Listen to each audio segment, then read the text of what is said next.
Assalamualaikum warahmatullahi wabarakatuh. Selamat malam teman-teman semuanya. Kita bertemu lagi di channel DCTV. Kali ini kita bersama Bang Agri Farhani.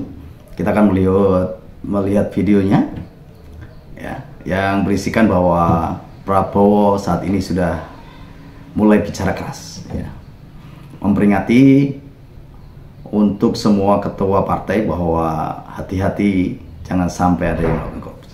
Wah, ini luar biasa. Pak Prabowo sudah menyampaikan dengan nada keras. Oke, tidak lama-lama lagi kita saksikan video Bang Agri Farhani bareng-bareng. Selamat menyaksikan.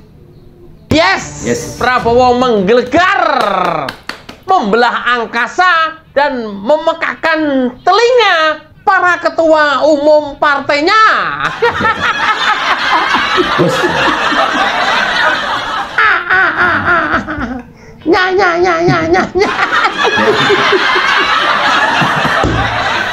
Ini baru mantap, ini baru keren, dan ini baru tegas terhadap para koruptor. Awas ya, hati-hati ya. Diperingatkan kepada seluruh ketua partai politik untuk jangan sekali-kali menugaskan kadernya di kementerian nyari uang APBN untuk setoran partainya. Nih, kalau udah kayak begini, pada jadi gabung ke koalisi Indonesia Maju nggak ya? Karena rata-rata partai politik ya seperti itu. Ya, nanti di akhir video ya saya jelaskan seperti apa partai politik sekarang ya ketika menempatkan orang-orangnya menjadi menteri di kabinetnya Jokowi kemarin. Ini fakta yang sudah ada aja. Seperti apa pesan keras Prabowo terhadap ketua umum partai? Kita lihat. Cekidot. Sudah sampaikan kepada semua partai yang mau bergabung dalam koalisi saya terang-terangan saya katakan, semua ketua umum, semua perwakilan saya katakan, saudara-saudara, jangan menugaskan menteri-menteri yang saudara tunjuk di pemerintah yang akan saya pimpin, jangan saudara tugaskan untuk cari uang dari APBN, APBD. Yes! Sikat habis. Zamannya sekarang susah. Ini zaman digital. Ini zaman teknologi. Ini zaman pengamatan sangat cepat. Jangan coba-coba. Tapi kita mengakui, kita dengan cara yang halal, dengan cara yang baik, kita mengerti setiap institusi, setiap organisasi, setiap partai politik pasti perlu uang, pasti perlu sumber daya. Ini terbuka saja kita. Mari kita kelola kekayaan kita sehingga kita bisa mendukung semua institusi dengan baik. Terang-terangan.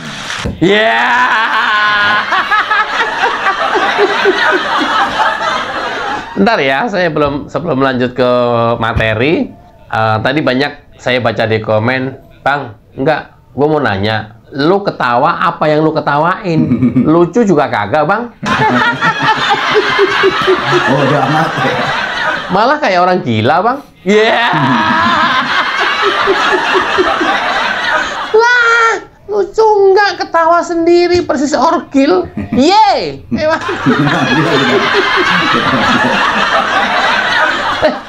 Lalu gimana? Kan orang orgil kan nari-nari sendiri, jalan-jalan sendiri, ngomong sendiri, diketawain sendiri. Biasanya orang-orang yang komen seperti itu adalah orang yang sakit hati, ya keki, ya karena gua nanggapinya dengan ketawa ketiwi.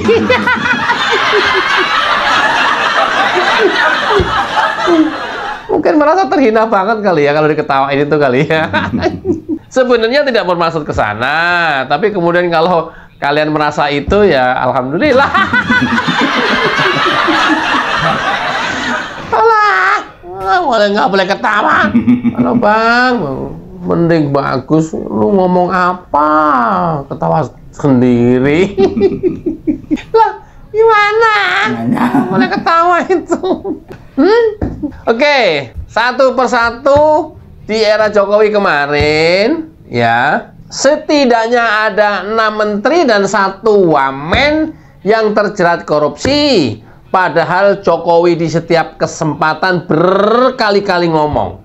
Ya, ini bukan salah Jokowi juga, karena sudah berkali-kali diingatkan. Awas, awas, anggaran kementerian itu gede banget, saking gedenya itu. Berkali-kali Jokowi bilang, hati-hati, hati-hati, ya, itu uang rakyat, hati-hati, karena anggaran di kementerian itu gede banget. Berkali-kali Jokowi setiap kesempatan menyampaikan itu. Saya udah tahu siapa-siapa yang bermain, dan kalau saya ingatkan juga tidak jerah, saya akan gigit sendiri. Berkali-kali Jokowi ngomong begitu, saking jengkelnya itu. Jokowi cukup dengan simbol-simbol. Loh, kalian masih juga melakukan korupsi, emang nggak diintai sama Jokowi? Ya, diam-diam diintai lah. Tinggal, itu tuh. Itu tuh, Johnny Plate itu. Ini istilahnya seakan-akan gue Jokowi gitu. Itu tuh, awas sih, menterinya PDIP tuh, awasin tuh. Ya. Ya. Oke. Yang pertama, Zuliani Batubara. Siapa dia? Adalah Menteri Sosial dari PDIP. Dia korupsi dana COVID pada saat musim COVID kemarin. Padahal para pejabat DPR, eksekutif, legislatif sudah sepakat siapapun yang korupsi di era COVID harus dihukum mati. Pernah dengar tuh saya. Faktanya? Faktanya? Siapa ya dulu yang ngomong ya? Jangan-jangan enggak, jangan-jangan. Padahal Zuliani Batubara ini sekolahnya di Amerika. Pulang jadi pejabat kok ya korupsi ya.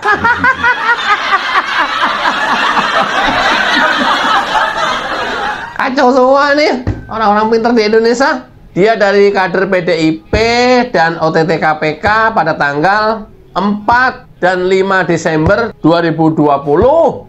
Tanggal 6-nya ditetapkan sebagai tersangka. Tuh, PDIP itu. Ya, dana COVID aja dikorupsi coba. Padahal orang banyak meninggal, banyak korban, nggak kebagian oksigen. Coba, harusnya dihukum mati ini. Sesuai dengan kesepakatan yang saya pernah dengar itu. Ini nih, manusianya nih. Nih, lihat nih di foto nih. Ini manusianya, cengenges nih. Kayak nggak berdosa aja dia mah. Oke, yang berikutnya. Ya. Idrus Marham. Sama, ini orangnya cengengesan terus nih orang. Ini adalah elit Partai Golkar. Sama, waktu korupsi, Idrus Marham sebagai Mensos. Loh, kok Mensos duitnya rakyat?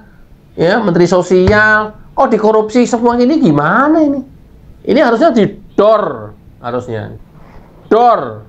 Mensos kan duit memang jatah untuk rakyat, untuk dibagiin ke rakyat. Untuk bantuan-bantuan, di korupsi gimana nih? Nih orangnya cengenges ini nih. Ini orang Golkar nih. Yang suaranya cempreng melengking tinggi itu tuh Idrus Marham tuh. Nih.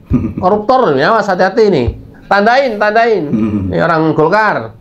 Oke, yang berikutnya Imam Nahrawi. Ini dari kader PKB waktu korupsi menjabat sebagai Menteri Pemuda dan Olahraga. Iya. Alah mas. Ya Allah mas. Jadi menteri yang korupsi mas. Kurang gajinya. Atau diminta setoran partai. Itulah Prabowo di awal membentuk kabinetnya berpidato di depan PKB. Itu acara PKB tadi. Jangan sekali-kali ketua umum partai menempatkan orang-orangnya di kementerian dan diminta target atau setoran mengambil uang dari APBN. Karena memang sudah ada faktanya dan banyak faktanya. Imam Nahrawi terbukti korupsi dana hibah KONI. Kan biasanya kalau dana hibah nggak diperiksa sama BPK kan. Nah itu kesempatannya dia itu.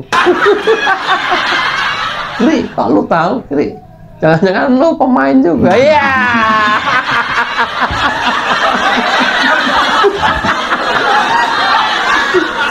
Tahu lah, tahu caranya, tahu celahnya.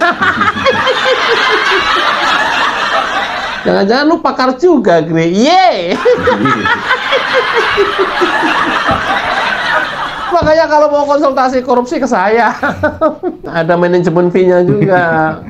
Yang berikutnya, Edi Prabowo. Ya, Edi Prabowo, Menteri Kelautan dari kader Gerindra.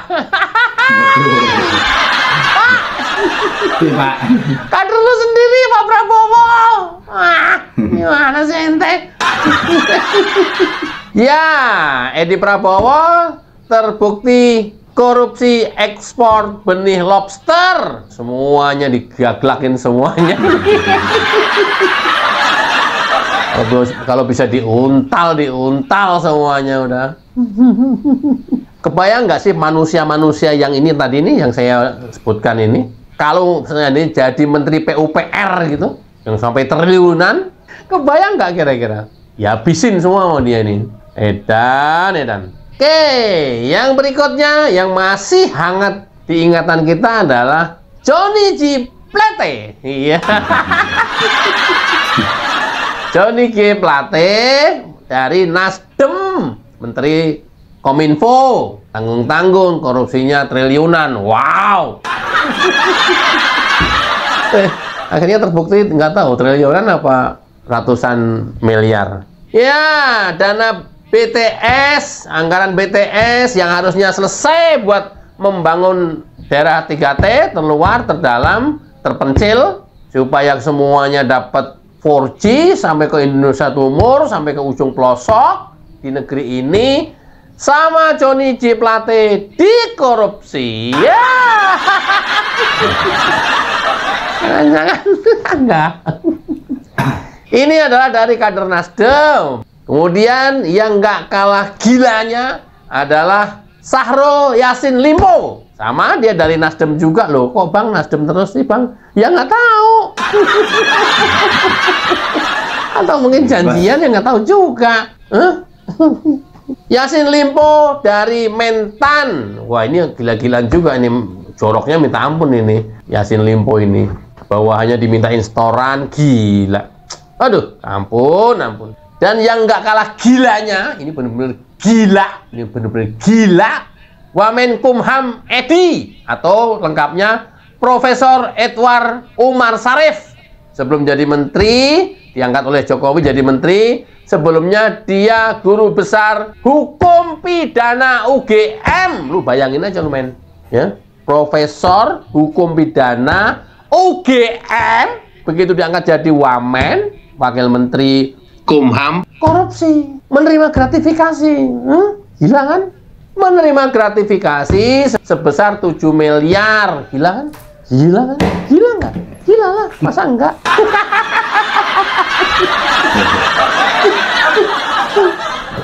Gila kan?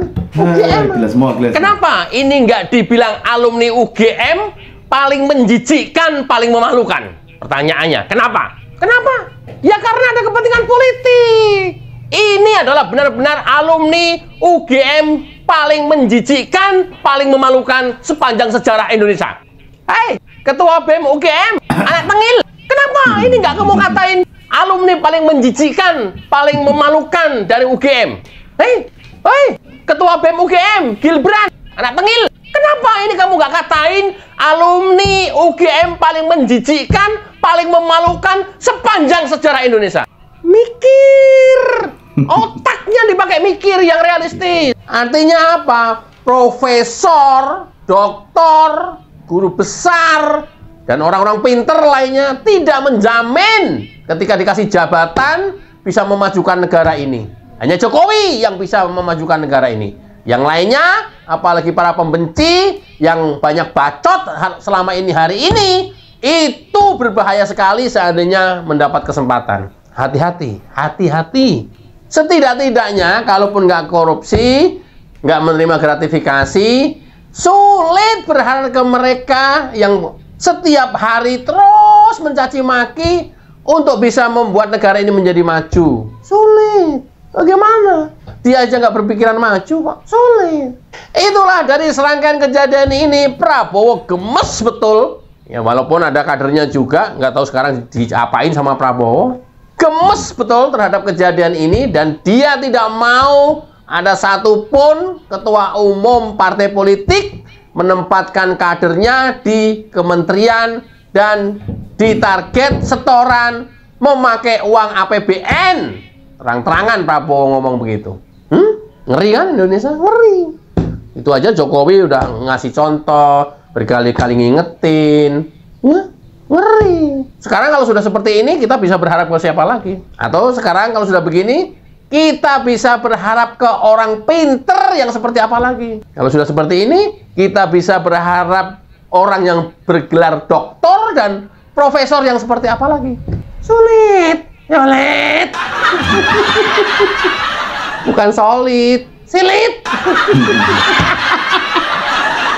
Udah ya, mudah-mudahan kita bisa mengambil hikmah dari peristiwa ini, dan ketika tahu wajah-wajah tadi yang saya tampilkan nantinya ingin menjadi pejabat publik dan harus melalui election atau kita pilih, kita sudah tandain jangan sekali-kali kita pilih dan kita kasih kepercayaan untuk menduduki sebuah jabatan, karena ini berbahaya bagi negara. Mudah-mudahan bermanfaat. Wassalamualaikum warahmatullahi wabarakatuh. Waalaikumsalam warahmatullahi wabarakatuh. Oke, teman-teman semuanya, itulah tadi video dari Bang Agri Fanani yang sudah memberikan kita menambah wawasan. Oke, hal ini mudah-mudahan bermanfaat, dan tadi yang disampaikan Bang Agri Fanani, kita harus hati-hati untuk memilih calon-calon menteri yang akan oleh Prabowo. Terima kasih. Assalamualaikum warahmatullahi wabarakatuh. Selamat malam.